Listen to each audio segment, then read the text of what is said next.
Indians కి international travel చేయడానికి passport ministry of external affairs ఇస్తుంది. Indian passports 4 types. Number 1 ordinary passport, navy blue colour లో ఉంటుంది.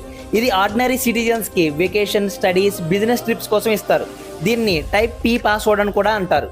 P stands for personal. Number 2 official passport, white colour లో ఉంటుంది. దీన్ని Indian government ని represent చేస్తూ ట్రావెల్ చేసే సీనియర్ గవర్నమెంట్ ఎంప్లాయీస్ కి, ఆర్మీ, నేవీ వాళ్ళకి ఇస్తారు. దీన్ని టైప్ ఎస్ పాస్పోర్ట్ అని కూడా అంటారు.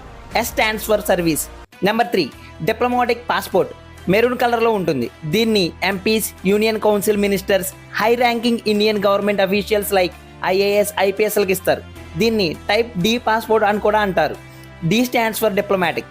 Number 4 ECR passport, immigration check required passport. ఇది ఆరెంజ్ కలర్ లో ఉంటుంది. దీన్ని లో స్కిల్ లేబర్స్ కి, ఎడ్యుకేషనల్ క్వాలిఫికేషన్ బిలో 10th ఉన్న వాళ్ళకి ఈ పాస్పోర్ట్ ఇస్తారు. ఇన్ఫర్మేషన్ వర్తి అనిపిస్తే వీడియోని లైక్ చేయండి. మరిన్ని ఇంట్రెస్టింగ్ విషయాల కోసం ఛానల్ని ఇప్పుడే సబ్స్క్రైబ్ చేయండి.